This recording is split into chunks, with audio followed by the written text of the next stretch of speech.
Meditação Jovem 2022. 20 de julho, com o título Argumento Rogeriano. Moisés permitiu que vocês repudiassem a mulher, mas não foi assim desde o princípio. Mateus capítulo 19, verso 8.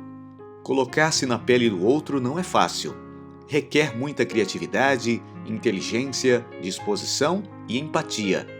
O preço é tão alto que a maioria de nós não quer pagar. No entanto, parece ser essa a essência de Deus. Do contrário, por que o Senhor teria vindo à Terra em forma humana? Esse foi o jeito incrível pelo qual ele decidiu se pôr em nosso lugar. Ao fazer isso, pagou caro. Nasceu de mulher, cresceu em um lugar pobre, foi desprezado por muitos e tentado em todas as coisas à nossa semelhança. Ainda assim, foi obediente até a morte e morte de cruz. Agora, note que mesmo nos assuntos corriqueiros, Jesus era empático. Ao dialogar com seus interlocutores, ele se colocava na posição do outro, na tentativa de entender as coisas a partir do olhar da outra pessoa. A atitude de Jesus nunca foi egocêntrica ou ácida, diferentemente da de alguns dos que costumavam interrogá-lo. Isso ocorreu, por exemplo, na disputa sobre a questão do divórcio. Para alguns dos fariseus, o marido poderia, por direito, abandonar a esposa por qualquer falha que ela cometesse.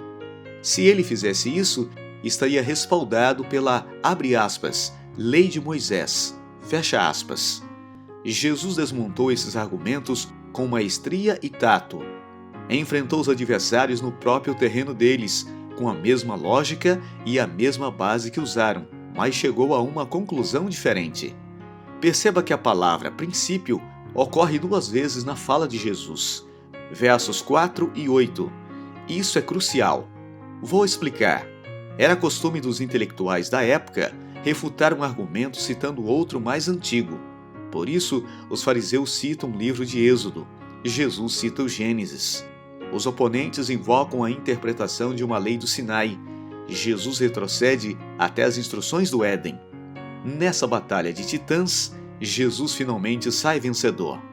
O psicólogo americano Carl Rogers ensinou que é essencial entender bem o posicionamento alheio a fim de poder dar uma resposta persuasiva e refutar o argumento do outro de maneira empática e respeitosa, sem se indispor ou criar conflitos desnecessários.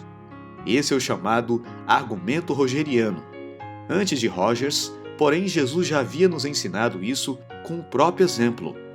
Quando você se meter em uma discussão ou um debate, lembre-se do exemplo que Cristo deixou. Escute para compreender adequadamente a posição do outro e, quando for responder, faça-o com tato, cristianismo e respeito. Quem sairá ganhando é você. E não se esqueça, Deus é bom o tempo todo Deus é bom. Maranata!